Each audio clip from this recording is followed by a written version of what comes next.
Everyone, मैं रुपिंद्र Sachin केडीवाल welcome करता हूँ हमारे चैनल पर that is chemistry Guruji foundation. तो आज क्या करने वाले हैं हम, अब नए सेशन की वीडियो स्टार्ट होने वाली है। नए सेशन से स्टार्ट होने से पहले मैं बताना चाहता हूँ कि जो हमारा जो प्रीवियस पेपर आया था, मतलब जो अभी का टर्म 2 का पेपर आया था, तो उसमें डिफिकल्टी लेवल क्या रहने वाला था और क्वेश्चन किस किस टाइप के पूछे गए थे। ठीक है, मोस्टली बच्चे ये वीडियो शायद देख चुके होंगे, बट इस वीडियो में कुछ इंपॉर्टेंट क्वेश्चन थे जो मैं बताना चाह रहा हूँ कि जो कराया था वही आया था। ठीक है, तो मोस्ट ऑफ द क्वेश्चन जो इसमें से कराए गए थे बेटा, सैंपल पेपर एजुकार्ड अरिहंत में से बहुत सारे क्वेश्चन रिपीट थे।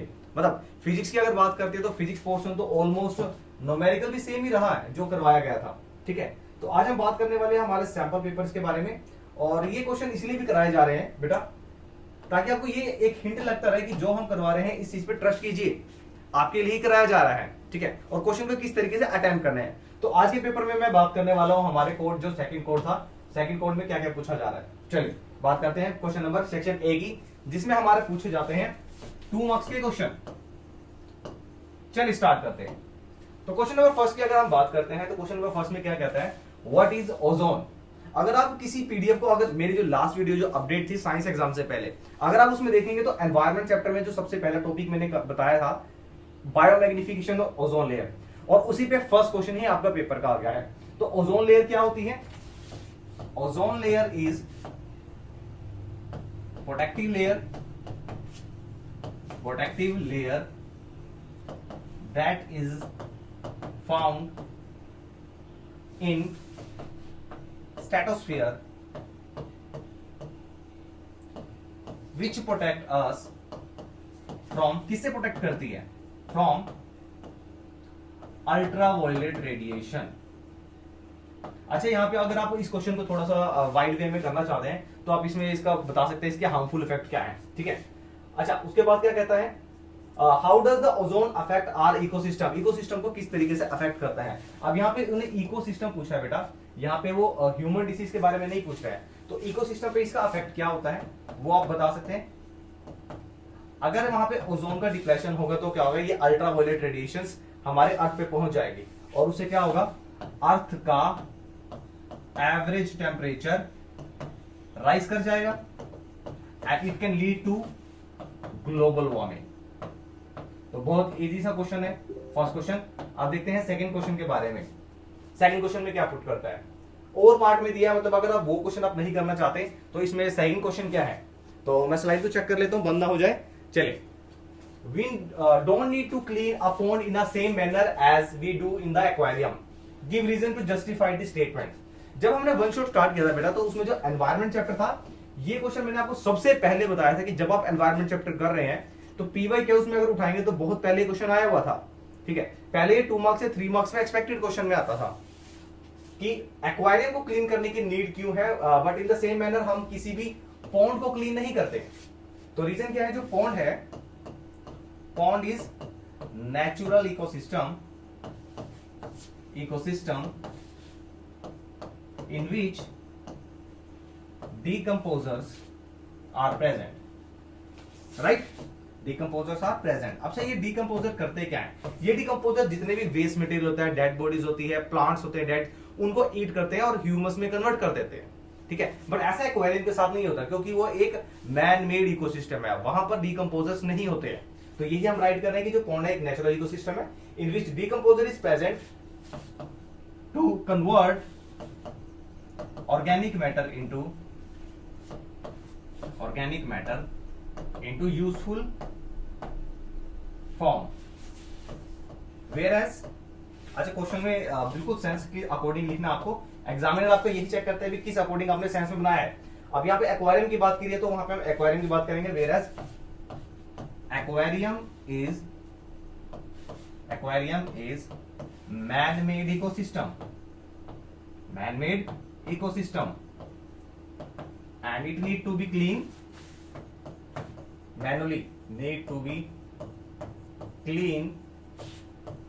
manually, इसको मैनुअली क्लीन करना पड़ता है, यहाँ पे डिकम्पोजर्स प्रेजेंट नहीं होते हैं। ठीक है, चलिए अब सेम क्वेश्चन ही सेकंड पार्ट, इसका जो बी पार्ट है वो भी यहीं से दिया गया है, list two human made ecosystem. अब ह्यूमन मेड मतलब जो जो ह्यूमन ने बनाया है। ठीक है, तो यहाँ पे ऑलरेडी एग्जांपल दे चुका हूं मैं, देखो स्लाइड में गार्डन है, ये ऑटोमेटिकली नहीं बने, गार्डन ह्यूमन मेड एफर्ट्स है। एक्वारियम जिसपे अभी क्वेश्चन आया था, अगर यहाँ से बच्चा अगर देखा जाए ना तो सीबीएसई क्या करती है, हमेशा एक क्वेश्चन का हिंट हमेशा पेपर में देती है। जैसे अभी ये मैन मेडिकोसिएशन पूछ लिया उन्होंने, बट ऑटोमेटिकली उन्होंने ये क्वेश्चन में भी यही पूछा हुआ है फर्स्ट पार्ट में, तो आप यहां से भी लिख सकते हैं, आपको हाफ मार्क्स इसका मिल जाएगा यहां से भी, ठीक है। अब और क्या एग्जांपल दे सकते हैं हम, और एग्जांपल में आप ले सकते हैं, ये रहा आपका जू हो गया या क्रोफील्ड हो गया, ये सारे के सारे ह्यूमन एफर्ट्स होते हैं, ठीक है, और ह्यूमन एफर्ट से ही ये बनाया गया है इकोसिस्टम। चलिए नेक्स्ट पार्ट की बात करते हैं। अब हमारा नेक्स्ट पार्ट में क्या पुट अप करता है,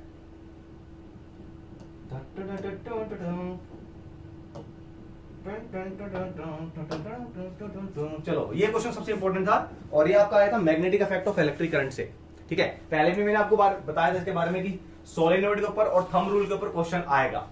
अगर आप मेरी लास्ट में वीडियोस देखोगे ना तो एक 13 मिनट्स की वीडियो थी बेटा, 13 मिनट की वीडियो में मैंने ये बताया था कि अगर कुछ नहीं पढ़ा तो ये जरूर पढ़ लेना, ये जरूर पढ़ लेना। अब इसमें क्या था, इसमें वो सारे इंपॉर्टेंट टॉपिक थे जो बहुत ज्यादा एक्सपेक्टेड आने थे टर्म 2 के अंदर, ठीक है। और वही क्वेश्चन में से एक क्वेश्चन मैंने ये भी बताया था कि one of the most important questions है magnetic field lines, palm rule के ऊपर एंड सोलेनोइड के ऊपर, और तीनों क्वेश्चन आपको आज इस स्लाइड में मिल जाएंगे, ठीक है। Name and state the rule which determine the direction of force experienced by current carrying straight conductor, current carrying straight conductor. अच्छा यहां पे डिटरमाइन करना है डायरेक्शन ऑफ फोर्स, ठीक है। डायरेक्शन ऑफ फोर्स की अगर हम बात करते हैं तो ऐसा कौन सा रूल था जो direction of force experience by current carrying straight conductor, तो स्ट्रेट कंडक्टर में अगर हम बात करते हैं, स्ट्रेट कंडक्टर में हमारा पाम रूल लग रहा था, ठीक है। यहां से मैग्नेटिक फील्ड की डायरेक्शन पता लग रही थी, बट यहां पे हमने पूछ रहा है वो क्वेश्चन कि यह डायरेक्शन ऑफ फोर्स, तो डायरेक्शन ऑफ फोर्स के लिए हमारा कौन सा रूल लगता है, फ्लेमिंग जी का लेफ्ट हैंड रूल। अब आप सोच रहे होंगे कि आप मैंने ये क्यों बताया आपको, बेटा ये इसलिए बताया है कि यहां से अगर आपके पास स्ट्रेट कंडक्टर की जब भी बात करते हो तो सबसे पहले माइंड में आपके पाम रूल आता है, बट ये जो पाम रूल है ये किसके लिए यूज किया जाता है, ये मैग्नेटिक फील्ड की डायरेक्शन के लिए किया जाता है। बट यहां पे वो पूछ रहा है कि determine the direction of force, तो फोर्स के लिए हमारा जो मोटर वाला रूल था, ठीक है, मोटर वाला रूल यानी लेफ्ट हैंड रूल था, वो अप्लाई होगा। बट इसके लिए आरआईपी बोलना पड़ेगा जो न्यू स्टूडेंट्स हैं, क्योंकि उनको ये टॉपिक बिल्कुल नहीं मिलेगा नए सेशन में। चलते हैं। An alpha particle while passing through the magnetic field, एक अल्फा पार्टिकल है जो मैग्नेटिक फील्ड से पास कर रहा है, get projected towards north, in which direction will an electron projected when it pass through the same magnetic field. बेटा ये question मैं बार बार बताया था मैंने आपको, और बच्चों को सबको एक हाईलाइट हो चुका था कि ये क्वेश्चन आएगा। आई थिंक मुझे बताने की नीड नहीं है, इसका आंसर क्या होगा कि जब पॉजिटिव चार्ज पार्टिकल ईस्ट में जाता है, हैंस जो करंट की जो डायरेक्शन है, अगर हम बात करते हैं, देखो आपको इस क्वेश्चन को मैं चाहता हूं कि वैसे तो आपको खुद सोल्व करना चाहिए, क्योंकि सारा कंसेप्ट आपको यहीं से पता लग जाएगा, ठीक है। अल्फा चार्ज पार्टिकल का मतलब क्या, मैं आपको की पॉइंट्स बताता हूं। यहां पे अल्फा चार्ज पार्टिकल का मतलब है direction of current, direction of current. अब डायरेक्शन ऑफ करंट पता लग गई, आपको मैग्नेटिक फील्ड पता लग गया, या मैग्नेटिक फील्ड नहीं, फोर्स पता लग जाएगा आपको कि फोर्स किस डायरेक्शन में, जिस डायरेक्शन में मोशन है चार्ज पार्टिकल का उसी डायरेक्शन में। अब वो पूछ रहा है कि अगर हम फ्लेमिंग का लेफ्ट हैंड रूल लगाते हैं तो किस डायरेक्शन में हमारा अल्फा चार्ज पार्टिकल का मोशन होगा, डाउनवर्ड डायरेक्शन में, कुछ इस तरीके से होगा। देखो बेटा ये हमारा कौन सा है, ये हमारा नॉर्थ है, तो नॉर्थ डायरेक्शन में किस साइड पे जा रहा है, ये देखो, ये कुछ हमारा जो फोर्स होगा कुछ इस तरीके से लेगा, ये हमारा मैग्नेटिक फील्ड होगा, ये हमारी करंट की डायरेक्शन होगी, तो डाउनवर्ड डायरेक्शन में जाएगा पार्टिकल। तो इस तरीके से आपको ये कंसेप्ट समझना है। अच्छा सोलेनोइड की बात की थी मैंने, सोलेनोइड आ गया है, तो सोलेनोइड क्या है एक्चुअली में, एक डायग्राम बना देता हूं पहले। तो मैंने क्या किया, एक स्ट्रेट कंडक्टर था उसको मैंने एक हेलिकल फॉर्म में बना दिया, जिसकी लेंथ उसके डायमीटर से बहुत ज्यादा है, तो वही तो सोलेनोइड है। तो सोलेनोइड क्या है, व्हेन अ कंडक्टर और wire wound in the shape of spring या helix such that its length is more than its diameter, its diameter, diameter से ज्यादा लेंथ वाले हेलिकल स्ट्रक्चर को हम बोल देते हैं, ये देखो ये इसकी लेंथ है और डायमीटर कितना होगा इसका, इतना होगा, तो डायमीटर से ज्यादा लेंथ वाले एक स्प्रिंग को हम बोल देते हैं सोलेनोइड। बहुत ही इजी और अच्छा क्वेश्चन था। अरे इसको कोशिश करूंगा कि मैं जल्दी कवर कर दूं, क्योंकि इंपॉर्टेंट क्वेश्चन के बारे में डिस्कस कर रहे हैं, और स्पेशली जो स्टूडेंट अब हमारे नए सेशन में आ रहे हैं उनके लिए बहुत ज्यादा जरूरी है कि कहां से प्रीवियस ईयर क्वेश्चन थे। तो प्रीवियस ईयर क्वेश्चन में कौन कौन से इंपॉर्टेंट थे वो जरूरी है देखना।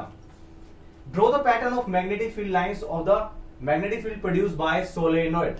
सोलेनोइड पे जो मैग्नेटिक फील्ड लाइन प्रोड्यूस हुई थी वो कैसे बनती है उसके बारे में बताना है। तो ये डायग्राम आपके पास है, ये आपका सोलेनोइड है, ये आपको जस्ट बताया मैंने। यहां इसको क्या किससे अप्लाई किया है, यहां से वोल्टेज अप्लाई किया है। So as the current pass through this conductor this solenoid become magnet and it start producing magnetic field lines and which will be the in the direction of north to south pole।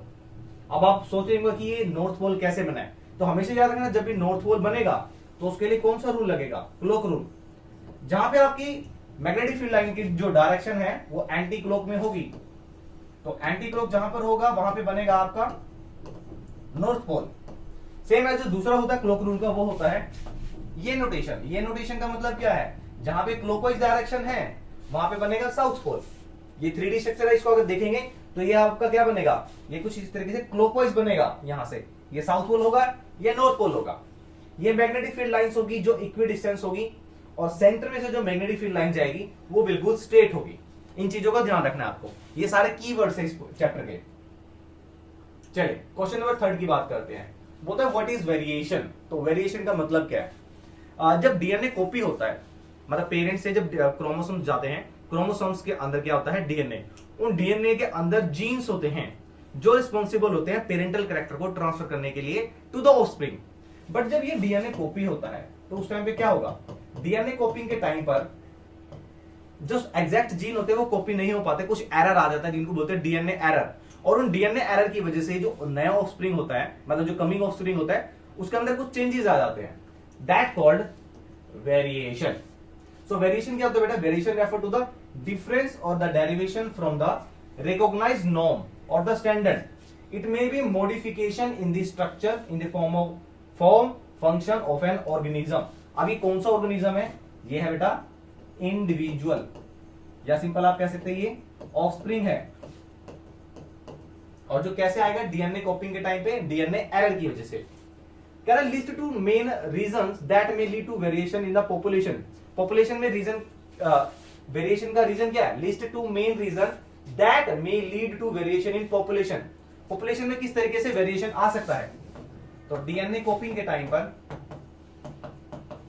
Variation आ सकता है, ठीक है। दूसरा, inherited trait के साथ साथ कुछ acquired traits होते हैं बेटा। एक्वायर्ड ट्रेट्स वो होते हैं जो एक्वायर्ड करता है, लेकिन इसमें जो मेन रिस्पॉन्सिबल रहेगा वो रहेगा इनहेरिटेड ट्रेट्स, इनहेरिटेड ट्रेट्स। और दूसरा रहेगा एनवायरमेंटल फैक्टर्स, एनवायरमेंटल फैक्टर्स, जिसकी वजह से चेंजेस हो जाएगा डीएनए में। चलिए नेक्स्ट क्वेश्चन की तरफ देखते हैं। ये सबसे इंपॉर्टेंट क्वेश्चन है आपका। आप तो देखते हैं, अगर इस बायोलॉजी के चैप्टर की अगर बात करते हो, आई थिंक ये 7 मार्क्स का कुछ 9 मार्क्स का कंप्लीट चैप्टर था, बट अब जो नए बच्चे हैं उनके लिए शायद इतना नहीं रहेगा। तो ये क्वेश्चन सबसे इंपॉर्टेंट रहने वाला था आपके मेंडल के एक्सपेरिमेंट से। तो मेंडल के एक्सपेरिमेंट में इसने क्या पूछा हुआ था, बहुत इंपॉर्टेंट क्वेश्चन है। क्वेश्चन को एक बार रीड करेंगे, जितने भी सैंपल पेपर थे उसमें ये सारे केस स्टडी में पूछा गया था, ठीक है। देख लेते हैं। कहता है in a cross between the violet flowers and the white flowers plant. कौन कौन से बेटा, वॉयलेट एंड व्हाइट। अच्छा, वॉयलेट के लिए हम कैपिटल वी ले लेते हैं और इसके लिए स्मॉल वी ले लेते हैं, ठीक है। अब इनका क्रॉस हुआ है। State the characteristics of the plants obtain in the F1 progeny. F1 progeny का मतलब है कि जब इनकी क्रॉसिंग होगी तो इनकी क्रॉसिंग के बाद जो आउटकम आएगा फर्स्ट, उसे बोलते हैं फीलियर जनरेशन या F1 जनरेशन।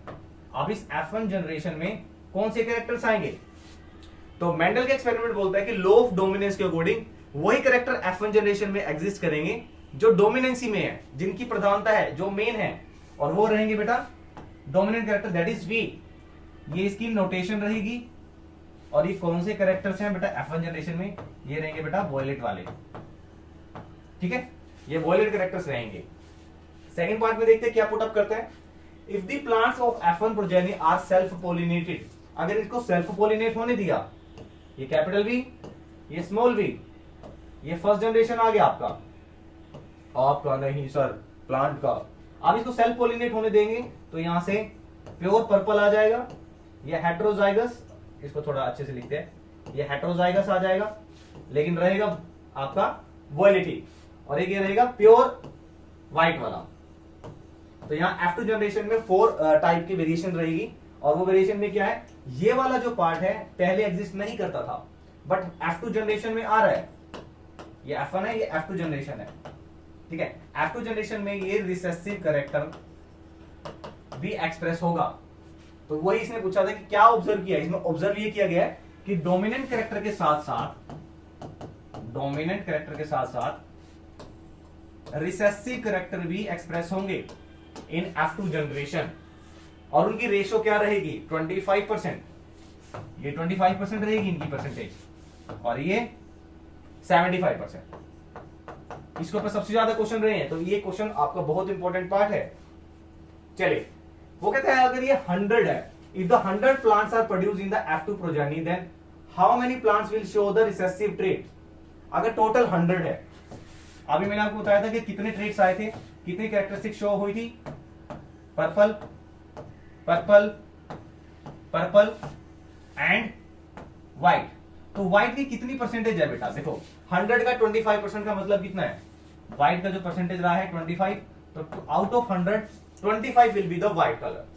तो व्हाइट कलर वाले 25 रहेंगे, पर्पल वाले कितने रहेंगे, पर्पल वाले रेस्ट ऑफ द रहेंगे 100 माइनस 25 75। बहुत इजी क्वेश्चन था, सिंपल सा, कोई कैलकुलेशन नहीं थी, सिर्फ अंडरस्टैंड करना था कंसेप्ट को। चलिए अब क्वेश्चन नंबर 4 देखते हैं। ये बहुत ही छोटा सा क्वेश्चन है, आई थिंक ये सबको पता होना चाहिए। आपके अगर मैं कहूं ना तो एक एवरग्रीन बुक आती थी पहले, उस एवरग्रीन बुक के अंदर ये क्वेश्चन सबसे ज्यादा इंपॉर्टेंट होते थे, एग्जांपल पूछ लेता था उसके अंदर। तो कह रहा है कि which of the following flowers have the higher possibility of self pollination. Self pollination का मतलब कि उसी का एंथर उसी की फ्लावर की स्टिग्मा में फॉल कर जाएगा। तो वो पॉसिबिलिटी बेटा सिर्फ होती है वाटरमेलन में और हिबिस्कस में। ये दोनों बेटा आपके क्रॉस पॉलिनेशन है, इस चीज का ध्यान रखना, ये आपके क्रॉस पॉलिनेशन रहेंगे। और यहां से बेटा एक क्वेश्चन और पूछ लेता है आपका यूनिसेक्सुअल और बाइसेक्सुअल क्या होता है, ठीक है। तो यूनिसेक्सुअल का मतलब रहेगा और बाइसेक्सुअल का मतलब क्या रहेगा, ये ध्यान रखना। बाइसेक्सुअल में दोनों रहेंगे, दोनों मतलब मेल एंड फीमेल एक ही फ्लावर में, बट यहां पे क्या रहेगा, मेल और फीमेल कोई एक होगा, ठीक है। इसके एग्जांपल याद रखने हैं आपको। बी पार्ट क्या पूछता है, list 2 reproductive parts of the bisexual flower. अब बाइसेक्सुअल फ्लावर्स में जो रिप्रोडक्टिव पार्ट क्या होते हैं, तो रिप्रोडक्टिव पार्ट अभी मैंने आपको बताया, इसके अंदर मेल भी होता है और इसके अंदर फीमेल भी होता है। तो मेल पार्ट को बोल देते हैं बेटा एंड्रोसियम, एंड फीमेल से बन जाता है गायना, गायना मतलब फीमेल, गाइनोशियम। तो 2 पार्ट होते हैं इसके, ठीक है, एक ही फ्लावर के अंदर। अच्छा, असेक्सुअल रिप्रोडक्शन की बात करते हैं तो शायद इसमें हम क्लैमिडिया को और फ्रैगमेंटेशन और स्पोर फॉर्मेशन को नहीं भूल सकते, ठीक है। तो वो पूछ रहा है कि name the process by which given below and define it. ये कौन सा प्रोसेस है, तो ये असेक्सुअल रिप्रोडक्शन है। असेक्सुअल रिप्रोडक्शन किस मोड के थ्रू हुआ है, ये रीजनरेशन। यहां पे आप रीजनरेशन की डेफिनेशन दे सकते हैं, if organism is cut by any accident, then it has capability of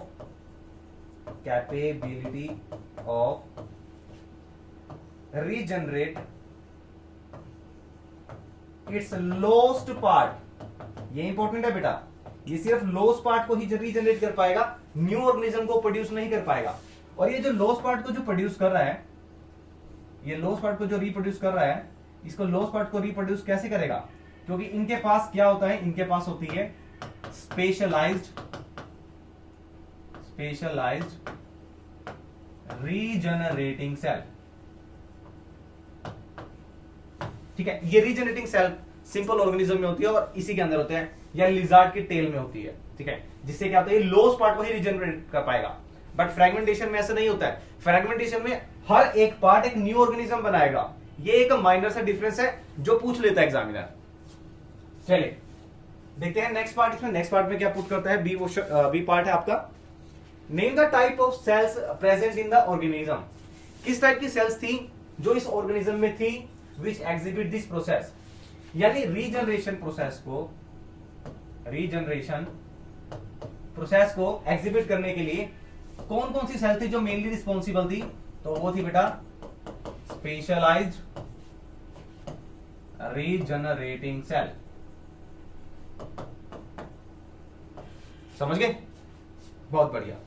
अब चलते हैं नेक्स्ट पार्ट पे, व्हाट इज अ डुबर्नियर ट्रेट। अगर आपका अच्छा ये चैप्टर मैं आपको बता देता हूं, जो हमारे न्यू कमर्स जो अब 10th में आए हैं वो स्पेशली देख रहे होंगे इस वीडियो को, तो ये चैप्टर आपके लिए कट हो चुका है, बट एक जनरल नॉलेज में आपको पता होना चाहिए। जब भी आप एंट्रेंस एग्जाम देते हैं +2 के बाद, तो आपका डुबर्नियर ट्रेंड्स या मैंडलीव या मॉडर्न पीरियोडिक टेबल पे क्वेश्चन पूछ लेता है, ठीक है, एटॉमिक साइज पे। तो एटॉमिक साइज पे इस शायद सैंपल पेपर में नहीं है, इस जो आपका क्वेश्चन पेपर था, बट इसमें तो बोल रहे डुबर्नियर ट्रेट क्या है।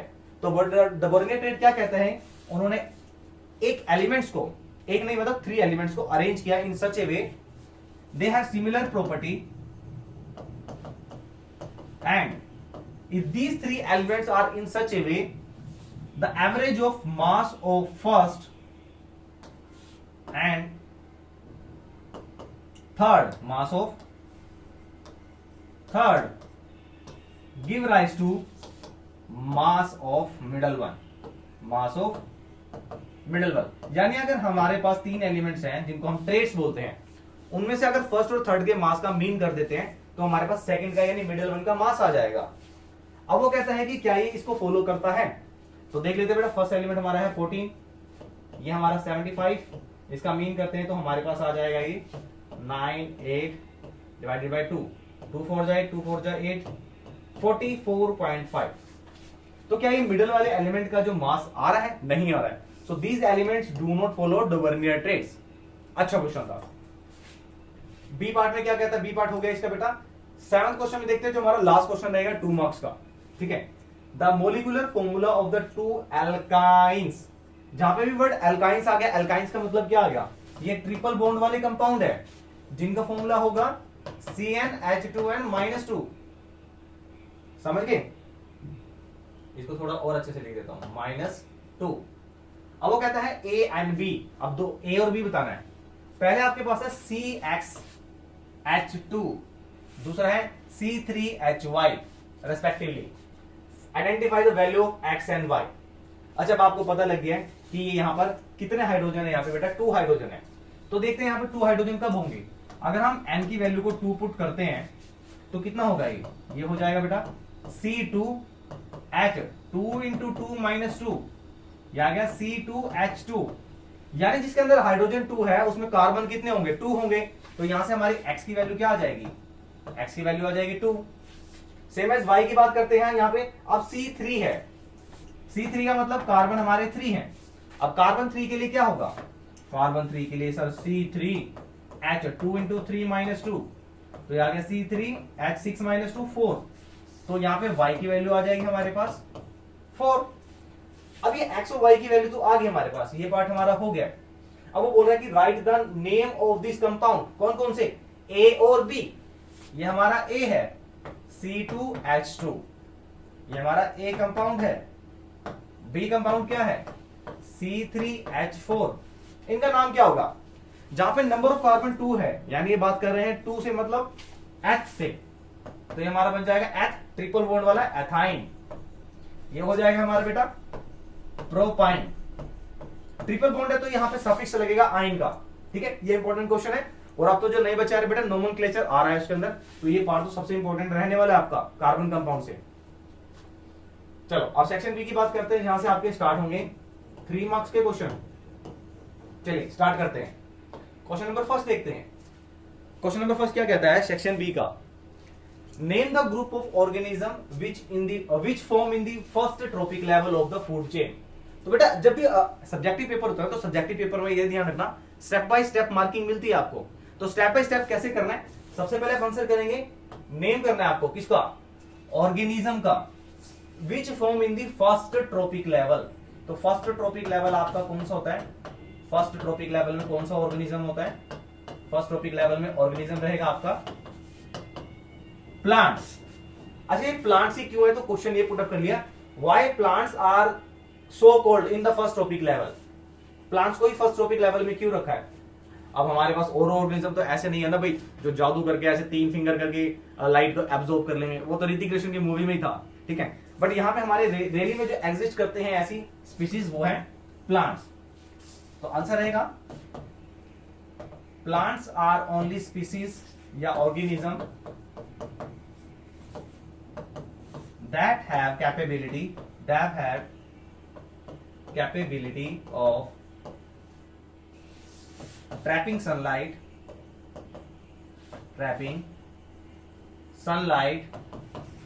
किसके लिए ट्रैप करते हैं, ये ट्रैप करते हैं टू सिंथेसाइज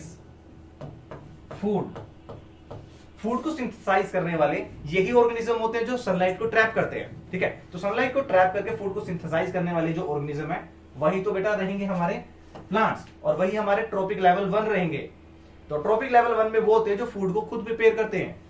तो रीजन क्या है, वे खुद को फूड प्रिपेयर करने वाले सिर्फ प्लांट्स ही हैं ऐसे जो एग्जिस्ट कर रहे हैं, और कोई फूड नहीं प्रिपेयर कर सकता। सर मम्मी भी तो करती है, तो मम्मी अपना सनलाइट थोड़ी लेती है बेटा, ठीक है। वो तो ऑलरेडी प्लांट्स को ही क्या करते हैं, कुक करते हैं। तो ये क्वेश्चन अच्छा था, मुझे अच्छा लगा, मजा आया। क्या कहता है, ये सुना डायलॉग है, मजा आया। Why are the human beings most adversely affected by the biomagnification? वो कह रहा है कि बायोमैग्निफिकेशन से सिर्फ ह्यूमन बीइंग ही ऐसी क्यों है जो सबसे ज्यादा अफेक्टेड है। तो सबसे पहले तो बायोमैग्निफिकेशन का मतलब पता होना चाहिए। बायोमैग्निफिकेशन का मतलब है successively increase in the concentration of harmful chemical, successively increase in concentration of harmful chemical into food chain। Food chain में सक्सेसफुली यानी धीरे धीरे कंसंट्रेशन का इंक्रीज होना वो होता है बायोमैग्निफिकेशन या बायोलॉजिकल मैग्निफिकेशन। अब वो कह रहे हैं कि ये जो ह्यूमन बींग्स में है मोस्ट एडवर्सली का मतलब क्या है, ये बहुत ज्यादा डेंजरस क्यों है। बिकॉज अगर हम बात करते हैं प्लांट्स की, because DDT pesticides are non biodegradable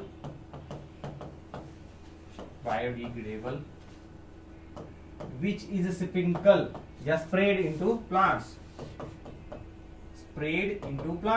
right. ये बात बिल्कुल सही है, प्लांट्स में स्प्रे किया जाता है। और प्लांट्स को कौन ईट करते हैं, विच इज ईटन बाय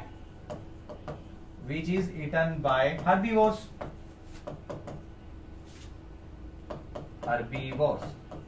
अब हर्बीवोरस को कौन ईट करते हैं, हर्बीवोरस को ईट करते हैं सेकेंडरी कंज्यूमर, प्राइमरी कंज्यूमर। हम इसकी बात कर लेते हैं, हर्बीवोरस को ईट करते हैं प्राइमरी कंज्यूमर, और प्राइमरी कंज्यूमर को ईट करने वाले होते हैं सेकेंडरी कंज्यूमर, जो हमारी ह्यूमन बीइंग की भी कैटेगरी आती है जिसके अंदर।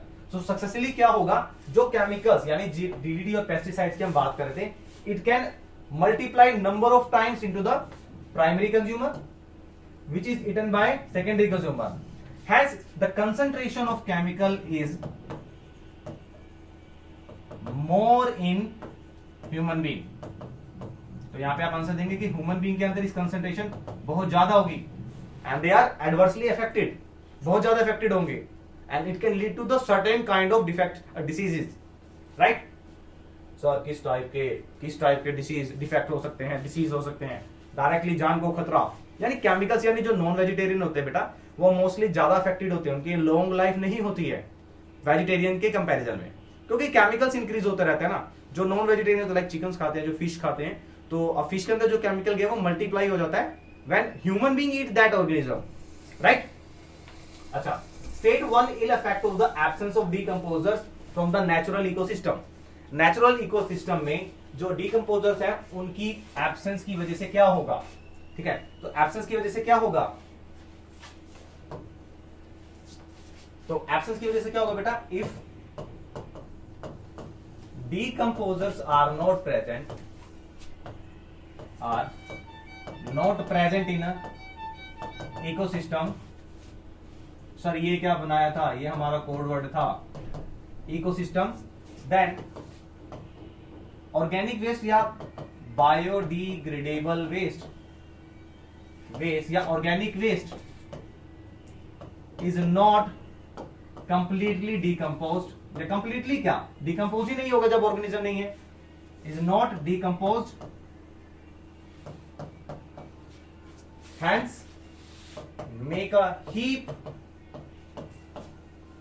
अब हीप का तो पूरा ढेर लग जाएगा, जब ऑर्गेनिज्म नहीं है, ये डिकम्पोजर्स ही नहीं है, तो उस वेस्ट को कौन क्लीन करेगा, कौन ईट करेगा, ठीक है। तो ये एक तरह के नेचुरल क्या होता है, क्लीनर होते हैं जो ऑर्गेनिक वेस्ट को ह्यूमस में कन्वर्ट करते हैं या यूजफुल फॉर्म में। अगर डिकम्पोजर्स नहीं होंगे तो एक हीप बन जाएगा, and there might be production कह सकते हैं या ग्रोथ ऑफ, या ब्रीडिंग वर्ड बहुत अच्छा है, breeding of mosquitoes, mosquitoes that spread diseases, disease को फैलाना स्टार्ट कर देंगे वहां पे जो मस्किटोज का ब्रीडिंग होगा। चलिए बढ़िया, 9 क्वेश्चन देखते हैं। What is electric power. बेटा ये पार्ट भी मैंने बताया था, इलेक्ट्रिक पावर जो क्वेश्चन है इस बार का सबसे हाईलाइट वाला क्वेश्चन रहा था। तो सबसे पहले डिफाइन की बात करते हैं, तो मैं बोलूंगा डिफाइन के लिए बेटा सबसे पहले फॉर्मूला याद रखो। पावर का फॉर्मूला क्या होता है, ठीक है, ये हमारा है वर्क, ये होता है टाइम। जब भी डिवाइड में टी टाइम आता है उसको हम बोलते हैं rate. So rate of doing work is called power. Unit क्या होती है इसकी, एसआई यूनिट रहेगी, एसआई यूनिट रहेगी बेटा वाट और किलोवाट, दोनों रहेगी। डिपेंड करता है कि क्वेश्चन में न्यूमेरिकल में क्या पुट किया हुआ है, ठीक है। चलिए इतना आई थिंक आपको समझ आ गया होगा। अब चलते हैं नेक्स्ट पार्ट पे, और नेक्स्ट पार्ट रहेगा हमारा 2 bulbs rated eight 100 volt and 220 volt, and second है 60 वोल्ट, यानी पावर दी है, वोल्टेज दिए हैं, आर कनेक्टेड इन पैरेलल। अच्छा जो हाईलाइट होगा वो मैं लिख देता हूं, पैरेलल सबसे ज्यादा इंपॉर्टेंट है, क्यों है अब देखते हैं। And two an electric main of 220 volt supply the current drawn by the bulbs from this main. अब आपको करंट फाइंड करना है, ठीक है। पहले जो क्वांटिटीज गिवन है उसको देख लेते हैं। हमारे पास जो बल्ब फर्स्ट है उसकी पावर है 100 वोल्ट, ठीक है, उसकी जो वोल्टेज है सेम है आपके पास 220 वोल्ट। दूसरे वाले की देखते हैं, दूसरे वाले बल्ब की पावर कितनी है, अभी देखी थी हमने कहीं पर 60, तो 60 वोल्ट एंड वोल्टेज है बेटा सेम 220 वोल्ट। अरे करंट फाइंड करना है तो यहाँ पे करंट कितना होगा, करंट हमारा देखते हैं कितना होगा। फॉर्मूला होता है P is equal to V I, P1 I1, V तो सेम है, तो यहां से अगर I1 फाइंड करते हैं तो ये आ जाएगा बेटा P1 बाई V, जो हमारा रहेगा 100 बाई 220। यहां से हमारा I आ जाएगा बेटा I1, I नहीं I1, यह आ जाएगा 5 बाई 11 एम्पियर। सेम हम यहां से निकालेंगे I2, यह आ जाएगा हमारा 60 डिवाइडेड बाई 220, यह आ जाएगा 3 बाई 11 एम्पियर। अच्छा बात की है पैरेलल की, मैंने ये पैरेलल हाईलाइट क्यों किया था अब बताता हूं, क्योंकि जो पैरेलल होता है, पैरेलल में जो टोटल करंट होता है वो डिवाइड हो जाता है, तो टोटल करंट हमारा क्या बनेगा I1 प्लस I2, ये हमारा टोटल करंट होगा। तो यहां से हमारा वैल्यू बन जाएगा I की 3 by 11 plus 5 by 11, denominator same है तो न्यूमरेटर डायरेक्टली ऐड हो जाएगा, तो आंसर आ जाएगा आपके पास 8 बाई 11 एम्पियर करंट। यही तो क्वेश्चन में पुट अप किया था कि टोटल करंट कितना ड्रॉन हुआ है, टोटल करंट ड्रॉन हुआ है इतना। बट आपको ये चीज ध्यान रखनी है कि पैरेलल में है कि सीरीज में है, ठीक है। पैरेलल में वोल्टेज सेम रहती है, ये चीज मैंने आपको दिखा दी है, न्यूमेरिकल में गिवन है, तो ये छोटी छोटी सी ऐसी बातें हैं जो आपको ध्यान रखनी है। चलिए नेक्स्ट क्वेश्चन पे चलते हैं, और नेक्स्ट क्वेश्चन में आपको पूछा है जूल्स लॉ ऑफ हीटिंग। तो states joules law of heating, state करने का मतलब आपको डिफाइन करना है। अच्छा डिफाइन करने में क्या है, जो टोटल हीट होती है, total heat produce in a system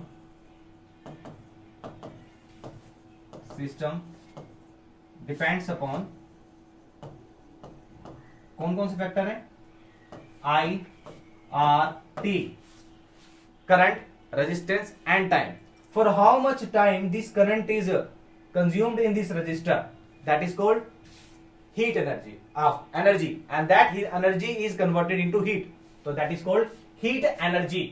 और यही हमारा है जूल्स लॉ ऑफ हीटिंग। यानी जब भी किसी भी सर्किट में से करंट फ्लो करता है तो करंट कितना यूज हो रहा है कितने टाइम के लिए, तो वो एनर्जी कंज्यूम हो जाती है, ठीक है। वो करंट रुकने लगता है वहां पर, यानी रेजिस्ट करने लगता है। तो उस रेजिस्ट करंट को रोकने फ्लो कराने के लिए एक्स्ट्रा वर्क डन करना पड़ता है, और वर्क डन ही कहता है बेटा एनर्जी।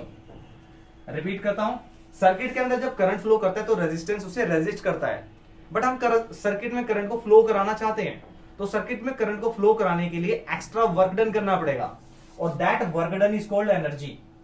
बट कौन सी एनर्जी है बेटा ये एनर्जी कन्वर्ट हो जाएगी हीट में, हीट एनर्जी प्रोड्यूस होगी वर्क डन की वजह से। अब वो कह रहा है express is mathematically when appliances of resistance are connected to the voltage and current flows through the appliances in time t। देखो बहुत ही बढ़िया, सारी की सारी चीज अगर किसी ने समझना होगा ना, क्वेश्चन यहां से समझ जाएगा। आपको जूल्स लॉ ऑफ हीटिंग को सिर्फ स्टेट करना था, सारा का सारा उसमें दे दिया क्वेश्चन में कि आपको एक रजिस्टर है, फॉर्मूला में रजिस्टर आना चाहिए आपके पास, वोल्टेज आना चाहिए और टाइम आना चाहिए, ठीक है, जिसमें से करंट फ्लो कर रहा है। तो हमारा अभी जस्ट बताया कि जो हीट प्रोड्यूस होती है वो होता है बेटा आई स्क्वेयर आर टी। अब आपको अगर ये वोल्टेज शो करना है तो ओम्स लॉ लगा सकते हैं यहाँ पे, और ओम्स लॉ क्या कहता है, ओम्स लॉ कहता है V is equal to I R, ठीक है। तो यहाँ पे हम V की वैल्यू निकाल सकते हैं या I की जगह V बाय आर पुट कर सकते हैं, डिपेंड करता है कि न्यूमेरिकल में हमारे पास क्या पुटअप किया है और क्या हमको फाइंड आउट करना है, तो उसके अकॉर्डिंग हम यहाँ पे चेंज कर सकते हैं I की वैल्यू या R की वैल्यू से, ठीक है। अच्छा क्वेश्चन था, बट इतना ज्यादा इंपॉर्टेंट नहीं था। जूल्स लॉ का मेन फॉर्मूला इंपॉर्टेंट है सिर्फ, बाकी ज्यादा नहीं पूछेगा आपसे यहां से। चलिए अब कहता है एक 5 ओम रजिस्टर, यानी R की वैल्यू आपको दी है 5 ohm, is connected across a battery with a voltage 6 volt.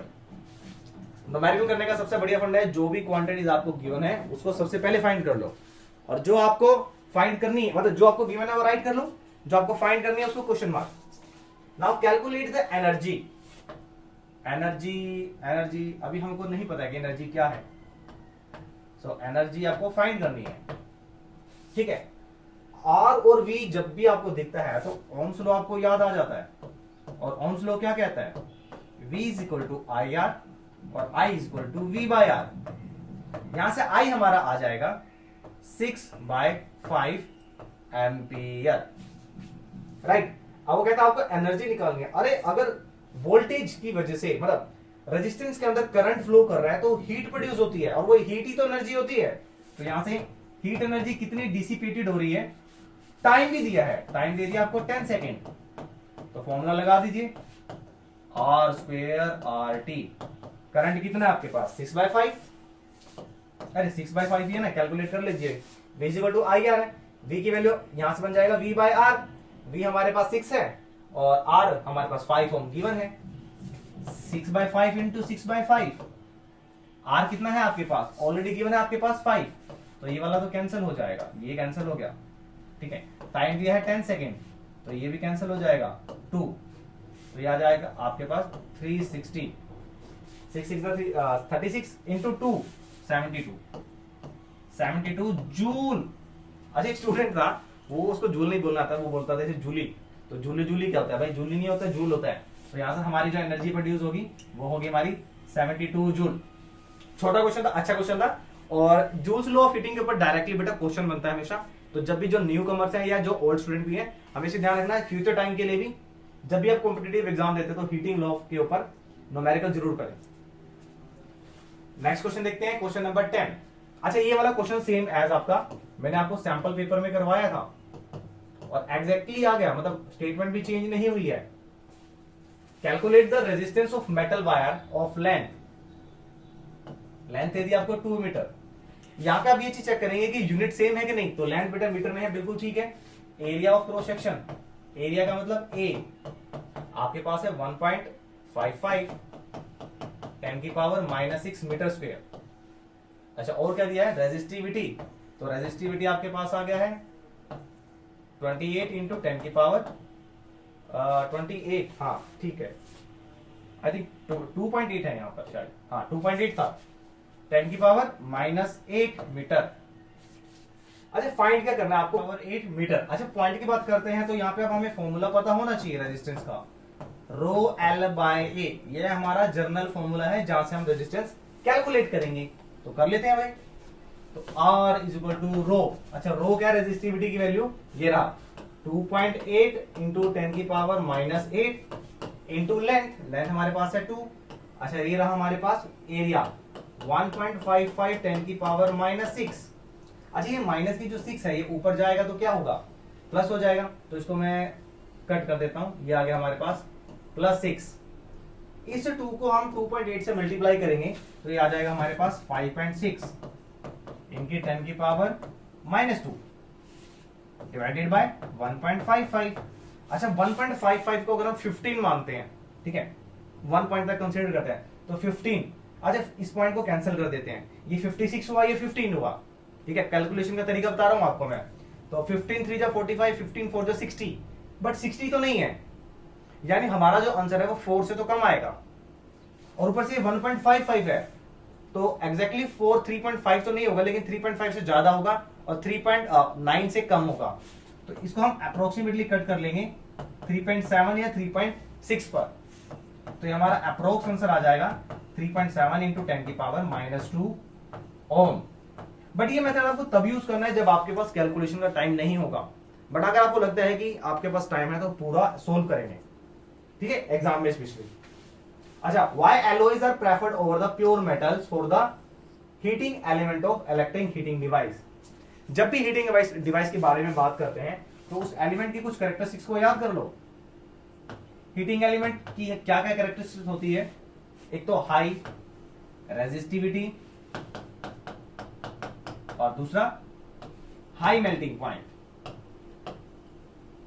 High melting point, अब वो पूछ रहा है कि क्या रीजन रहेगा कि हम प्रेफर करते हैं एलॉयज को देन प्योर मेटल, बिकॉज जो एलॉय होता है they have high resistivity and high melting point, and due to this two reason heat produce in alloy is more, right. तो ये रीजन आएगा, बहुत ही छोटा क्वेश्चन है। एप्लीकेशन ऑफ हीटिंग इफेक्ट पे क्वेश्चन आएगा कि टोस्टर क्यों यूज, टोस्टर का हीटिंग इफेक्ट क्या है, बल्ब में जो फिलामेंट है तो वो क्या है, किस तरीके से ग्लो करता है। तो यहां पे क्वेश्चन आते हैं थ्योरी बेस्ड। अब देखते हैं हमारा नेक्स्ट क्वेश्चन क्या है। बेटा ये सेम क्वेश्चन है जो हमारा थर्ड क्वेश्चन था हेरिडिटी से, ठीक है मेंडल एक्सपेरिमेंट से। तो देखते हैं क्या कहता है, सेम क्वेश्चन रहेगा। अ cross between the green stemmed tomato plants with this, ये हमारे क्या है, ये हमारे जीन्स हैं ग्रीन टोमेटो के, and purple stemmed potato, purple के लिए यूज किया इन्होंने स्मॉल जी, ठीक है इन द F1 प्रोजेनी। वो कहता है कि what colour of the stem would you expect in this F1 progeny and why. तो दोनों आंसर दे रहे हैं आपको, तो एक मार्क आपको मिलेगा कि कौन सा प्रोड्यूस कर रहा है। तो आपका बेटा ये कैपिटल जी डिनोट कर रहा है आपका ग्रीन, और ये वाला आपका पर्पल। और मैंने आपको बताया था कि F1 जनरेशन में लॉ ऑफ डोमिनेंस के अकॉर्डिंग, डोमिनेंट कैरेक्टर ही आएगा F1 जनरेशन में। और डोमिनेंट कैरेक्टर क्या रहेगा, डोमिनेंट कैरेक्टर रहेगा आपका ग्रीन कलर। तो F1 जनरेशन में ग्रीन स्टैंड टोमेटो ही आएगा, प्रोड्यूस होगा। और इसकी ये नोटेशन रहेगी बेटा, इसके जीन्स कौन से रहेंगे, कैपिटल जी और स्मॉल जी, ठीक है। क्यों है, लॉ ऑफ डोमिनेंस के अकॉर्डिंग सिर्फ डोमिनेंट कैरेक्टर ही मैनिफेस्ट होंगे। When two characters are manifest then only one is then manifest in the next progeny. जब दो कैरेक्टर की क्रॉस होती है तो एक ही मैनिफेस्ट होगा नेक्स्ट जनरेशन में, ये बोलता है हमारा law of dominance. Give the percentage of the purple stem plants. अब पर्पल हमारे रिसेसिव कैरेक्टर थे बेटा। If F1 generation are allowed to self pollinate, ये हमारा नोटेशन था। फर्स्ट जनरेशन आ गया हमारे पास, ये हमारा था ग्रीन। जब इसको सेल्फ पोलिनेट होने दिया तो यहां में हमारे पास क्या क्या आएंगे बेटा जीन्स, इसको देख लेते हैं। ये पहले जो 3 है हमारे पास, फर्स्ट 3 ये हमारे ग्रीन रहेंगे। लास्ट में हमारे पास आ जाएगा पर्पल स्टेम पोटैटो। तो बोला है कि परसेंटेज कितनी है पर्पल स्टेम की, 1 2 3 4, 1/4 है परसेंटेज। 1/4 का मतलब क्या था, 1/4 इंटू 100, यानी कितना परसेंटेज आ गया, 25%। यानी जो पर्पल स्टेम वाले जो प्लांट्स हैं F2 जनरेशन में जब वो सेल्फ पोलिनेट होते हैं, स्पेशल सेल्फ पोलिनेट की बात कर रहे हैं, क्रॉस की नहीं, वहां पे सिर्फ 25% चांसेस रहते हैं रिसेसिव कैरेक्टरिस्टिक्स के आने के लिए।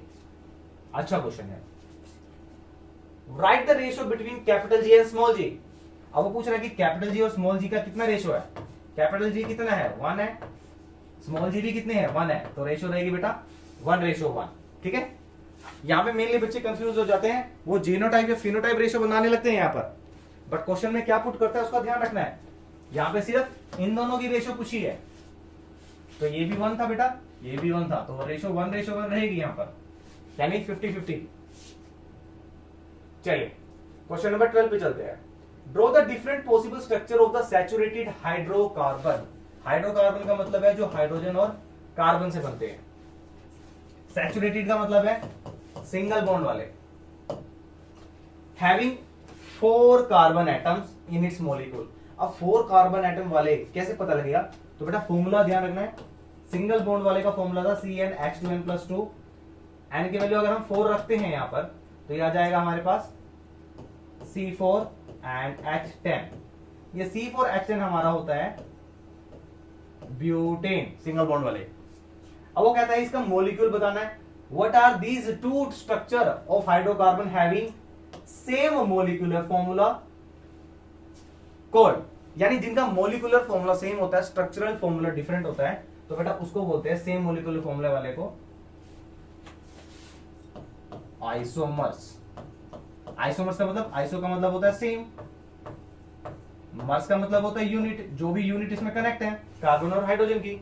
तो ऐसे कार्बन कंपाउंड जिसके अंदर, सॉरी, ऐसे कार्बन कंपाउंड जिसके अंदर मॉलिक्यूलर फॉर्मूला सेम होता है, स्ट्रक्चरल फॉर्मूला डिफरेंट होता है, that is called isomers. Right, right the molecular formula and the common name of the compound. अच्छा, मॉलिक्यूलर फॉर्मूला बताना है, मैं इसको ओपन स्ट्रक्चर भी बता देता हूं आपको, क्योंकि ये इंपॉर्टेंट पार्ट है। ठीक है, C4H10। अच्छा, C4 में आपका बनेगा यहां बना 1 2 3 4। अच्छा, आपको काउंट करना है कि कितने कार्बन है, 4 कार्बन है। हाइड्रोजन काउंट कर लो, जहां पे ये ऑरेंज बॉन्ड बना हुआ है इसका मतलब यहां पे एक हाइड्रोजन कनेक्ट है। 4 8 10, ये आपका ब्यूटेन। दूसरा देखते हैं 1 2 3, हाउ मेनी कार्बन 4 कार्बन। अब बॉन्ड देखते हैं कितने हाइड्रोजन है, 1 2 3 4 5 6 7 8 9 और ये 10। अब इन दोनों में क्या बेटा, स्ट्रक्चर तो डिफरेंट है, लेकिन क्या इनका मॉलिक्यूलर फॉर्मूला सेम है, इनको ही बोलते हैं आइसोमर्स। ठीक है, अब क्वेश्चन में पीछे क्या कह रहा था हमारे, मॉलिक्यूलर फॉर्मूला बताना है, और अच्छा लास्ट में एक को दिया, right the molecular formula of alkynes. Molecular formula of alkynes. अब एल्काइंस लास्ट में YNE है। एल्काइंस वाले क्या होंगे बेटा आपके, एल्काइंस वाले होते हैं आपके ट्रिपल बॉन्ड वाले अनसैचुरेटेड हाइड्रोकार्बन, जिनका फॉर्मूला क्या था CnH2n-2। ये मॉलिक्यूलर फॉर्मूला है इनका। ठीक है, इसी से आपका आगे पता लग जाएगा कि कितने मॉलिक्यूल्स उसमें कनेक्ट है, मतलब कितने कार्बन और कितने हाइड्रोजन कनेक्ट है। जैसे एग्जांपल लेते हैं यहाँ पे 2 का, तो ये बन गया 2C2 H2 अब यहाँ पे ये मत करना 2 से 2 गए 0 तो हाइड्रोजन 0 हो गया। बोर्ड मास रूल याद रखना, वो आपको दिशांत जी बता देंगे सारा।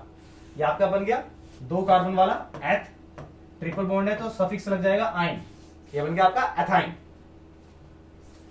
चलिए और पार्ट वाला देखते हैं, right the molecular formula of benzene. बेटा कार्बन कंपाउंड ये सबसे सिंगल एक स्ट्रक्चर है जो आपका 10th क्लास में मतलब सबसे इंपॉर्टेंट है, और जो अनसैचुरेटेड वाला साइक्लिक कंपाउंड है जिसको बोलते हैं बेंजीन। कहता है ड्रॉ इट स्ट्रक्चर। अब इसका स्ट्रक्चर ड्रॉ करते हैं।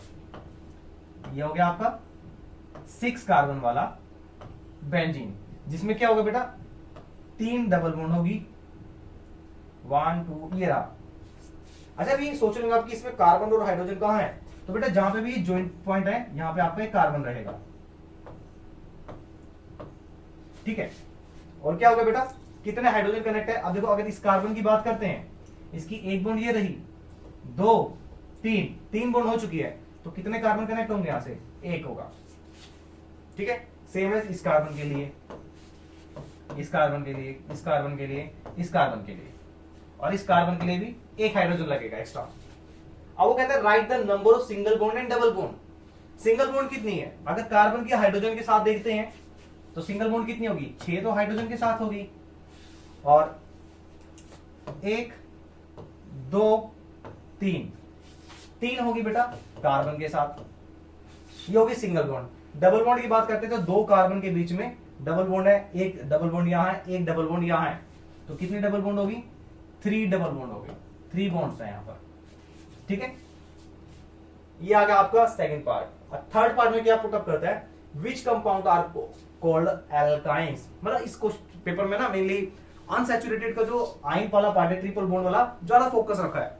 तो एल्काइंस जैसे आपको मैं बता के आया हूं, ट्रिपल बॉन्ड वाले जो कंपाउंड होते हैं जिनका फॉर्मूला CnH2n-2 है, अनसैचुरेटेड वाले ट्रिपल बॉन्ड, यानी there are the 3 bonds between 2 carbon atom, these are called alkyne group. अच्छा क्वेश्चन था सर। 13 क्वेश्चन देखते हैं। List 2 advantage of adopting the atomic number of an element on the basis of classification of element by modern periodic table.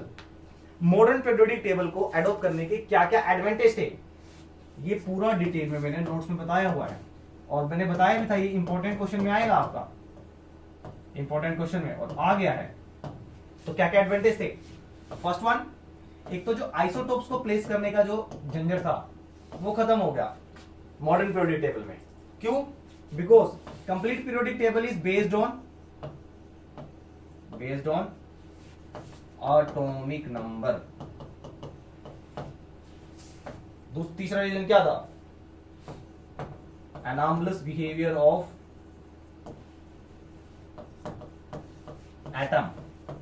अब ये क्या है sir, anomalous behavior में हमने क्या स्टडी किया था कि कुछ एटम ऐसे थे कि जिनका एटॉमिक मास ज्यादा था बट उनको पहले प्लेस कर दिया गया था, जैसे कि आर्गन का था 39.9 जबकि पोटेशियम का था 39.1 और पोटेशियम का जो एटॉमिक नंबर है वो 19 है।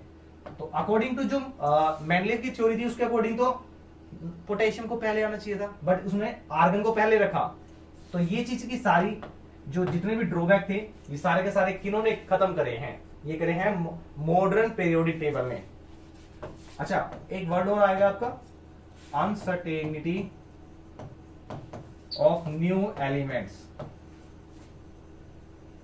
ठीक है, ये सारे के सारे जो थे ये एडवांटेज थे मॉडर्न पीरियोडिक टेबल के। मतलब मॉडर्न पीरियोडिक टेबल को मतलब एग्जिस्टेंस का रीजन क्या रहा, यही सब रीजन रहा था। बट इसकी भी कमी थी कि आइसोटोप्स को तो उन्होंने प्लेस कर दिया क्योंकि आइसोटोप्स का कोई बात ही नहीं था, वहां पे सिर्फ सारा था एटॉमिक नंबर के बेस पे। बट हाइड्रोजन की जो पोजीशन थी, हाइड्रोजन की पोजीशन को वो भी नहीं प्लेस कर पाए। ऊपर से वो कुछ एलिमेंट्स को लो जिसे हम एक्टेनॉइड सीरीज और लैक्टेनॉइड सीरीज बोलते हैं, ठीक है, एक्टेनॉइड और लैक्टेनॉइड सीरीज को भी अरेंज नहीं कर पाए पीरियोडिक टेबल में। तो ये मॉडर्न पीरियोडिक टेबल के भी डिसएडवांटेज थे। ठीक है, बट नए बच्चों के लिए तो भाई चैप्टर नहीं आएगा तो उसके लिए हम खुशी मनाए या RIP बोले कि ये चैप्टर कट गया, बट बहुत अच्छा चैप्टर था। मतलब कॉम्पिटिटिव की बात करते हैं तो यहां से यही पार्ट आता है कॉम्पिटिटिव से। कोई बात नहीं भाई, लेकिन क्या कर सकते हैं। कहता है इलेक्ट्रॉनिक कॉन्फ़िगरेशन दी है 2 एलिमेंट की, X की और Y की, ये दी है 20। अब इसके इलेक्ट्रॉनिक कॉन्फ़िगरेशन बतानी है आपको। ठीक है, तो इलेक्ट्रॉनिक कॉन्फ़िगरेशन क्या रहेगी, 2 8 3। K शेल में कितने हैं, L में कितने हैं और M में कितने हैं। Y एलिमेंट की बात करते हैं तो Y एलिमेंट में कितने होंगे बेटा, फिल करो। पहले शेल में होता है, पहले शेल में कितने होते हैं, पहले में होते हैं 2, उसके बाद 8, देन 8, कितने रह गए अब 2।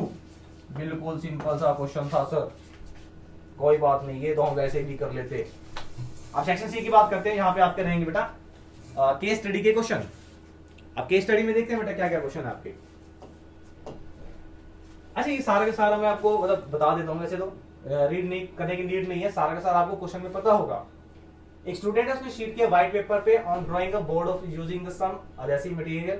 She placed some bar magnet in the center of it and sprinkled some iron filings uniformly around the bar magnet. On the tapping the board gently, she observed that iron filings have arrangement themselves in a particular pattern filled. यानी particular pattern था, field था। लड़की ने मतलब magnet रखा, paper रखा, sprinkle कर दिया आयरन फाइलिंग्स को, तो कुछ एक स्पेसिफिक सा पैटर्न बन गया।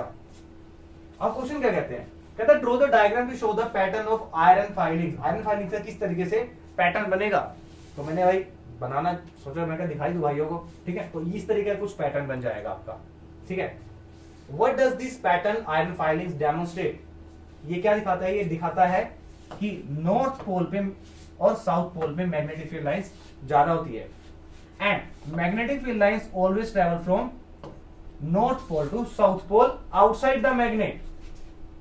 ये इसकी कुछ डायरेक्शन होगी, ठीक है, ये इंडिकेट करता है। तो यहां से मैग्नेटिक फील्ड लाइंस को जो पैटर्न बना है, इससे रिलेटेड टू प्रॉपर्टीज को आप यहां पे बता सकते हैं कि ये पैटर्न क्या डिनोट करता है।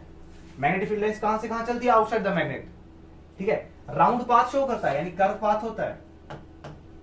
तो आप ये कुछ प्रॉपर्टीज बता सकते हैं मैग्नेटिक फील्ड लाइंस की, ठीक है।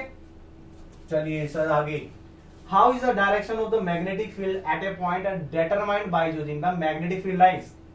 बहुत बढ़िया। कहते हैं कि how is the direction of magnetic field at A point, किसी भी पॉइंट पे मैग्नेटिक फील्ड की डायरेक्शन को हम कैसे डिटरमाइन कर सकते हैं।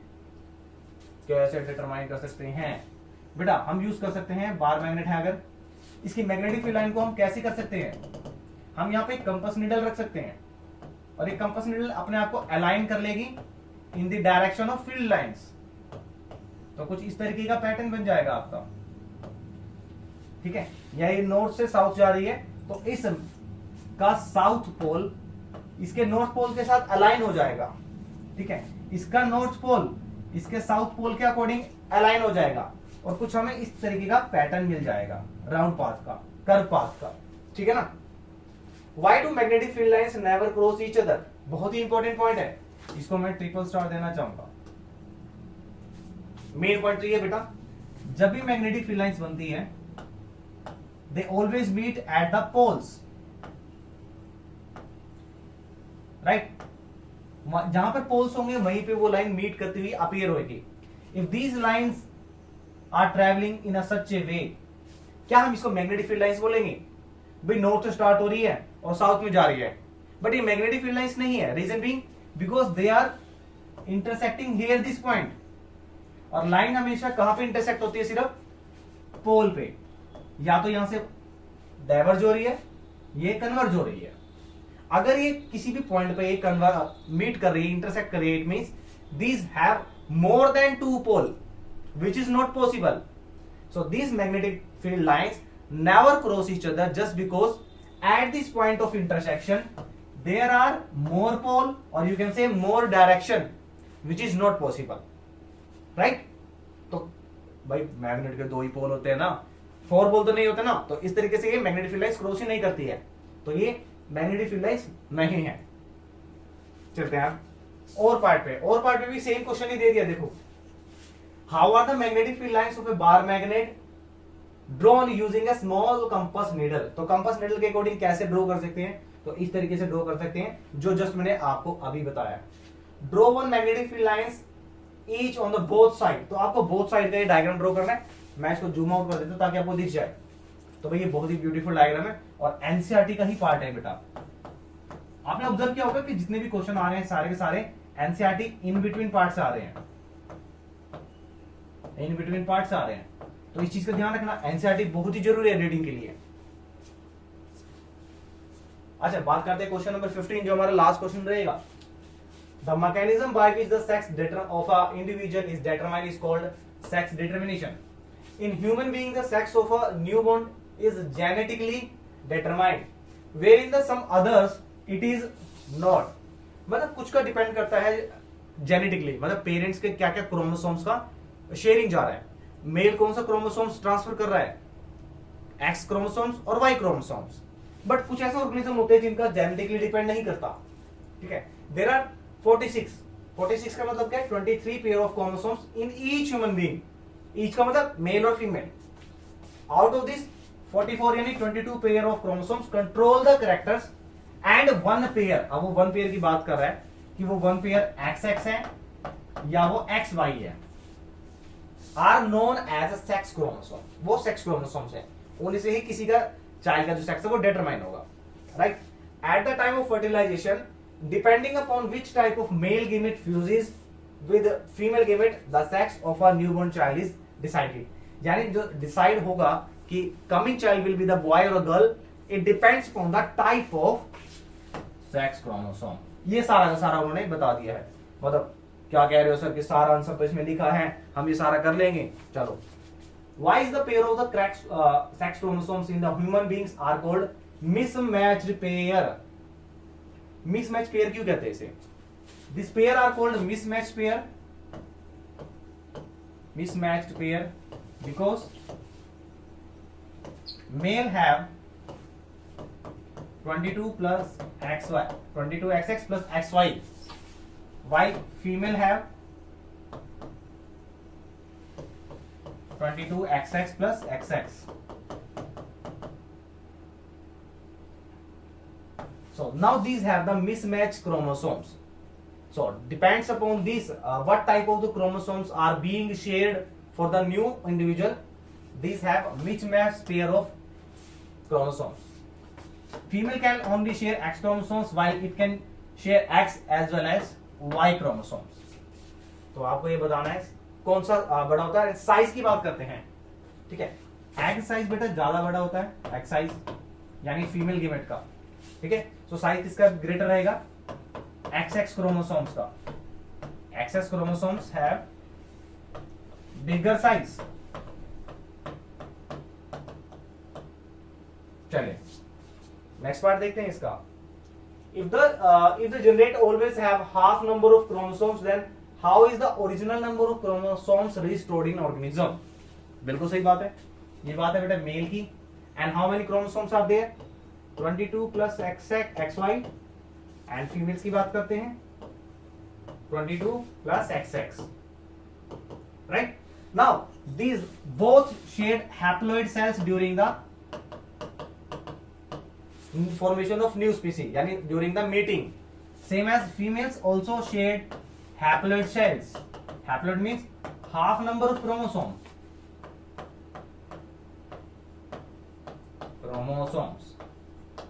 तो अगर यहाँ पे 23 है, 23 पेयर है, तो 23 में से पेयर में से यानी टोटल 46 में से ओनली 23 ही शेयर होंगे प्रोजेनी के लिए। सेम एज फीमेल की बात करते हैं 23। Now this new born baby has 46 chromosomes. it means 23 pairs. it means both the parents, when the shared chromosomes, they have haploid cells, but the total number of chromosomes in the progeny remain same because 23 chromosomes are shared by male and same as 23 chromosomes are shared by females.